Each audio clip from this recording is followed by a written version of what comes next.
It's good to see Pat was focusing a bit there on, it was mentioned this morning, housing shortage.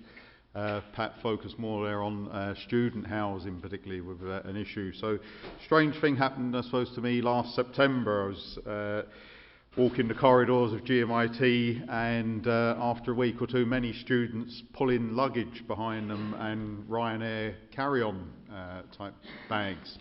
So that's not an odd thing in GMIT on a Friday evening when a lot of students go back to their home place. However, this was happening every day of the week, Monday, Tuesday, Wednesday, which struck me as strange. So curiosity got the better of me, and I stopped some lads in the corridor and asked them why they were dragging the luggage around the college. And what they told me was they were living in a hostel in Galway and had to check out every morning as they couldn't get any proper student accommodation. So it really made manifest the reality of the student housing crisis around Galway that particularly first years were suffering. So our next speaker is Enda McGuane, is Managing Director of Winters Property Management, heavily involved in student housing. So Enda's focusing on the issue of student housing specifically. Enda is a highly experienced senior manager with 20 years experience across a broad range of industries, both private and public sector. Prior to joining Winters, Enda held the position of Deputy CAO and Financial Controller of Munster GAA, where he had responsibility for all their commercial aspects of their operations, as well as construction of a new regional headquarters and offices. Enda is also a professional member of FCSI, so we'll ask Enda to inform us some more on the housing crisis as it pertains to students.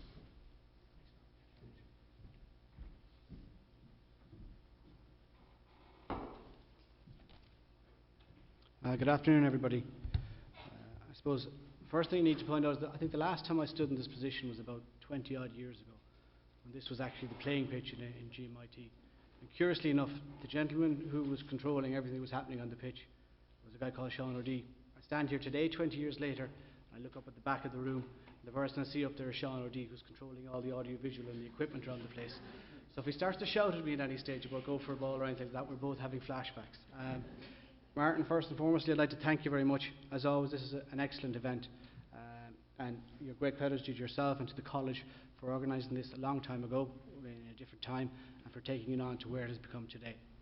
What I hope to do today is talk a little bit about and follow up on some of the themes that have been raised already. It's curious that Pat raised the issue of information and how we utilise it, because that's a large part of what I intend to discuss this morning. I suppose it's clear that we have a huge infrastructure shortfall. We also have a huge shortfall of residential accommodation. I suppose that's been manifest for a number of years, and obviously Rebuilding Ireland is making efforts to address that. Having said that, what we see as operators of accommodation, we see that we are tending to make some mistakes that we made previously. I suppose what we're trying to do here today, and what I'm hoping to do, is illustrate the use of data and analysis as to how we can make better, more sustainable buildings, and more ones that will last forward into the future. So I suppose, forgive me, broad outline of the content. I'm also conscious of the time, that we're running behind schedule, so I tend to pare this back to very much to focus on the meat of the issue. Essentially, that's about where we're building the accommodation and what we're building for students. And I'm going to use a couple of case studies to illustrate probably some of the challenges that we're facing, in terms of there is a narrative that if you build the stuff, they will come. So about Winters Property, we're one of the largest property service providers in the country. We're the largest student accommodation operator in Ireland. We're involved in the first development of purpose-built student accommodation, which was done in the private sector just across the road from here in GMIT. We're an award-winning business which has been involved in, I suppose, mainly at this point in time, operations of infrastructure. We don't own anything, we don't build it, we provide services to owners. And I suppose we're quite proud of the work we've done with the Irish Facility Management Awards. We have won the Residential Project of the Year for the last couple of years and are in for it again this year. And I suppose it's illustrative to look at what we're winning it for. It's in the sense of this year, the two projects we're in for. One is a property which was refurbished following water ingress, and the other is a commercial development which was refurbished following fire issues, which go back to the building structures. And I suppose it goes back to Tom Harlan's point about B-carb. So moving on to today. Essentially at the moment there's a narrative out there, as I said, about student accommodation. And this is largely based on a number of documents. So So you're looking at the Department of Education and Science's projections for student accommodation, which I'll go through in a minute. You're looking at the HEA report on purpose-built student accommodation, which was produced in 2014, and obviously Rebuilding Ireland. Actually, what a lot of people don't realise is that one of the commitments in Rebuilding Ireland is an interdepartmental work group on the supply of student accommodation. That's due to deliver later on this year, and we're hoping to be involved in part of that process. I suppose the simple picture here is this is where it's going. It's what everybody in construction likes to see, demand going upwards, student numbers going from 165 right the way up over 210. I suppose we are at this point in the process now, and the numbers are just about to tip 190,000. That's the forecast in terms of student accommodation.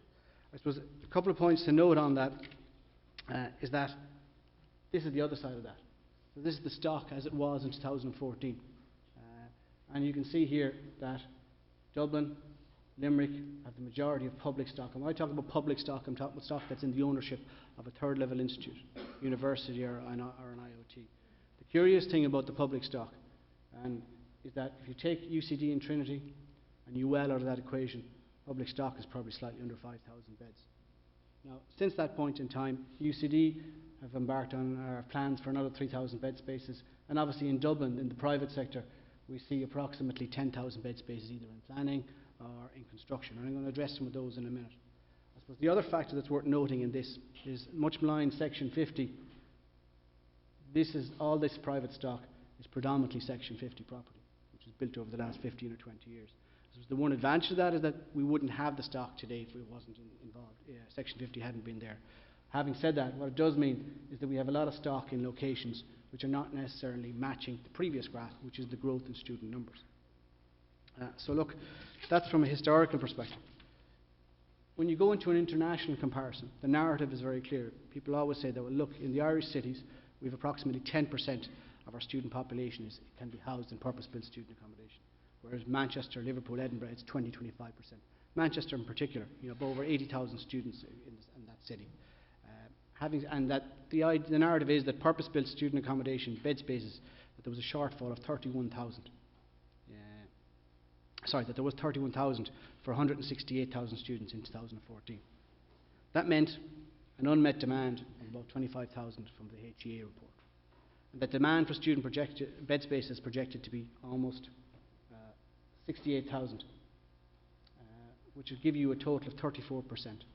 So why are we forecasting a total of, why should we provide purpose-built student accommodation for 34% of the population? What's the driver from that when Manchester's at 20-25%?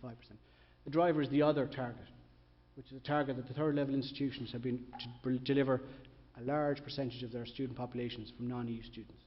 The main driver in that instance is obviously it's motivated by fees, but it's motivated by ratings. So that's the standard narrative that's out there, which is influencing the development of a lot of the student accommodation across the country. So let's look at a case study. So, Pat, I would suspect by looking at the bubbles, some of these are figures which have come from yourselves. This is something which was in the Irish Times recently. And this is Grange Gorman, for those of you not familiar with. There's the new campus. There's the river. The new Lewis will run roughly, if I get it right, up around here. The new red line is due to go up there. I should know exact in detail. Parts of this part of the city are also part of the Living City initiative, the tax break. I know that because we did an operations plan on a site in here, which was just 50 metres shy of it, unfortunately. But when you look at that, to put all the bubbles together in simple terms, there's 8,000 bed spaces planned on that site, or in around that site. And the narrative is that, there's 20,000 students going to be on that campus. Great, does it not make perfect sense? 8,000 beds, 20,000 students. So to use Pat's analogy, let's look at the figures in a small bit more detail. The actual figure is 20,860 is what DIT claim will be on the campus when it's full.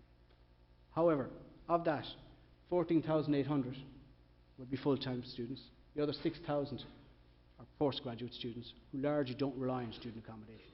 They're in the workplace, working part-time, or they're in private residential accommodation. So that leaves you with a target market of 14,000, minus the 8,880 that live at home, because that's what happens in Dublin. 60% of the student population live at home. In Galway, it's closer to 50%, and some of the other cities down to 45. So now the target market is 6,000 of that population. Remember, we started with 8,000 beds. 6,000. Again, the normal ratio of purpose-built student accommodation to private rental market is 2 to 1, which means 4,000 to 2,000. So now the target market for the purpose-built student accommodation is 2,000. And curiously enough, that's exactly the amount or slightly under the amount that's going to be built on the campus. The campus will build 2,500. I suppose the point I'm illustrating here is all these figures are actually contained in Grange Gorman's tender document, which was issued in 2014. The analysis and the actual reports to verify where they're coming from. The point I'm making about this is the ratios at the moment, the normal ratios, don't apply. Traditionally, undergraduate students, postgraduate students, particularly second, third, fourth years, would have gone into the private residential market. Undergraduates or postgraduate students the same. Purpose-built student accommodation in Ireland traditionally tended to be for first years, as it was a safe, secure environment away from home. And that has changed a lot over the last 5 years. And, you know, to give you an example, we sold out 1,500 bed spaces in an hour and a half 3 weeks ago for next year. That was an hour and a half online. Now, those are being sold, again, as I said, to second, third and fourth years, because the reality is next year's first years have just about completed their CEO.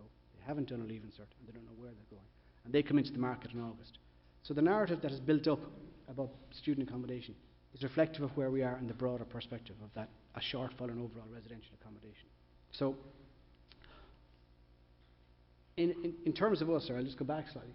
When people approach us to do development appraisals, and I'll go back one more again, on sites, we've recently told somebody who approached us about a site close enough to the college, north up there, in that vicinity up there, not to even think about going for student accommodation. It's a commercial development. They were going to do some retail on the ground floor and student on the upper floors. We said they're better off to go with normal private residential accommodation because of this sort of mix. Now obviously you have Trinity over here, you have a whole host of other sites, and some of this accommodation will fall into use. But within a number of years, 4 or 5 years, when the residential market picks up, what we see happening is closeness to the college becomes more important.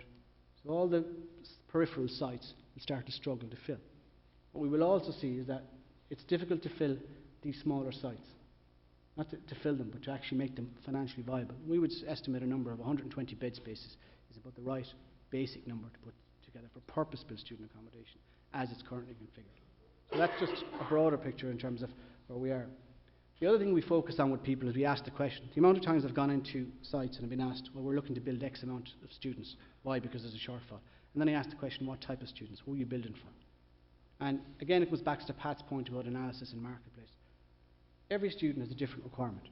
So an Irish first year and a US first year are two completely different students who require two completely different things. The US students will use twin bedrooms, are quite amenable to do it from their dorms in the States. The Irish students tend to prefer single rooms. First years are different to undergrads, postgrads. First years, obviously, as the Fergal Barry mentioned early on, have different challenges in terms of dropout rates, finding their way in the world. There's a whole host of issues in terms of management and operation of sites. You also have differences between university and IoT sites in terms of demographics of students. I suppose the other thing that's obviously important is the foreign student market. This is the kind of thing that in the UK has been put forward as the Holy Grail, as foreign, Middle Eastern, Chinese students who are affluent and wealthy that come to their countries to learn languages and get their postgraduate qualifications. The one thing we find is that you need to decide when you're building, who are you building for? So is it a lot of those foreign students, particularly some of the Saudi students, tend to have families coming with them. And that creates other issues in terms of management and operation of sites, in terms of how you configure developments. So when you think of that all these variables, and that the majority of the sites built currently are cluster bedrooms, 5 and 6 beds. And same as we built for year after year after year, with no consideration for the challenges that are there. And also when you consider the previous slides about potential oversupply issues, and what are we going to do with this accommodation going forward in 5 years' time, when the cycle comes around, as every cycle does. I suppose just to give you, again, the foreign student market, just to illustrate that a little bit. These figures are a month old. They're from the Department of Justice. Anyone that is going to spend more than 90 days in the country is required to register because of the challenges that were faced by, I suppose, the kind of English language training market that was there for a number of years. Curiously, when you look at these, if you take the Brazilians and the Chinese out of it, and particularly take the majority of those guys are here to learn English. They're not formal third-level colleges. We've had them in some of our sites in Athlone. We've had Brazilians. Obviously, a lot of Chinese went to Athlone. Shannon College would have a lot of Chinese students, but the majority of these, almost 10,000 I would say of that total, you could almost discount as being third level. They're here to learn English language skills. When you look at the likes of the USA students, we would view that that's a double count. Because at the moment we have semester 2 students from NUIG who are in for their semester this year, now in Galway. They'll go home in May. New students will come in September, October to replace them. They're not taking up any extra bed spaces, the same beds, but it's just a different rotation. So I suppose, again, it's the point that Pat made, the devil of all these things is in detail. And the one issue about the challenge facing the universities is the ranking structure. Because these students are making decisions about where they go. And obviously Brexit presents us with a magnificent opportunity in this sense, if the visa issues that emerge. But the challenge is students have money, they make decisions about where's the university or the college, what way is it ranked globally, will I go there, what sort of qualification will I get. I'm going to move it along slightly. Again, this is a slide that CBRE produced, both of them, which are about millennials, which is the Irish student market, which is most of the guys that we see behind in the hall here today. People born between 1982 and 2000 and what they require. And their requirements for living space are dramatically different than other people, than my generations would have been. The curious statistic here is they spend 50% of the income is spent on disposal. By disposal, it's food, it's recreating. They spend 10 days a week out socialising. So the way they live, and there's a whole host of slides in that CBRE report, it's very informative, which are summarised here. The live, work, play buzz, which you'll have all heard about development.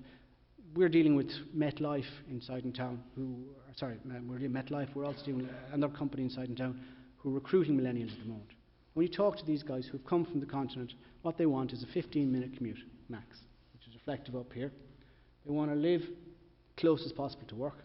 They socialise in the town, that's what's bringing them into the town, the play aspect of it.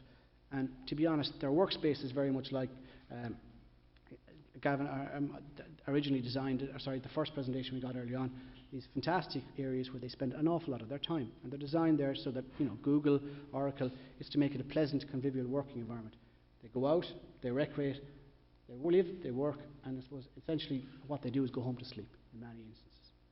So I suppose the demands are different. And again, these are the people that the target market is for. It's a millennial population. There's one thing that the UK has that they're starting to do, is what's called cooperative living. It's something that's developed in both London, New York, and to a degree in Paris.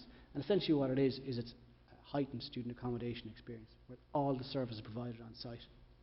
I know that there was one proposed in terms of Dublin at one stage, which was going to have hire cars in the department in the basement. It's for people to come in, to live in a space like this. You can see the living space isn't exactly huge, but it is well apportioned and well appointed. The emphasis is on the communal spaces and the collective spaces that were highlighted early on. So that's one thing, and that's a place called, let me see, this bear with me, it's Old Oak. It's 550 service rooms in London. And you might say, okay, that's London, what has all that got to do with us? The issues we face here are, as I said, from a design perspective, we're still reliant on Section 50. All those departments, or those bed spaces I talked about in Dublin, those 8,000, you might say, well look, we bring them into the residential market if students don't take them. Problem is, they're all built under that. So if you want to use them for something other than student accommodation, you have to go into change of planning. And a lot of them are designed as cluster apartments, 5 and 6 bedrooms, which are very, very difficult to rent in the residential market. So I suppose, as I say, these are some of the legacy design issues, and I'm conscious a little bit of where we are in terms of time. What we see happening going forward is looking at alternative means of delivery of this type of accommodation, and delivering accommodation which is a bit more flexible. So there are two constraints on that. One is the location, because the desired place for student accommodation is close to the college. It also tends to be in the middle of city centres. That's where most of our colleges are now, which means it's expensive. The second aspect is what you use the space for. So I'm going to put up 4 different designs which I've encountered from across Europe effectively. Some of them are quite interesting. The first one is a place called Scape in London. So this is inner city infill site. What you're looking at here, 600 student beds. Curiously, 12.5 square metres in terms of space. Rooms feature a lot of space-saving devices, and again they're built as pods off-site, so relatively easy for construction. This is the finish of some of the rooms. Again, it's your 12 metre square, so you can see your window also acts as your sofa, for want of a better word. You have a wet room. There's the wet room in there. You have a kitchenette, basic facilities there, and your workspace desk. This is the actual common areas. As you can see, it's well finished. The feel is more like a hotel. This is the key factor to this, is these communal spaces downstairs. Your coffee docks, your space downstairs for people to recreate, to collaborate. And it goes back to the point of the first presentation. People want to spend time in these spaces. They may engage with the people around them, but they may be on their phones or on their devices. But it's to create an atmosphere for people to mix. And that's what the focus on these sites is. The next one is one in Berlin. And this one is a different twist on it. What this is a converted industrial building. Okay?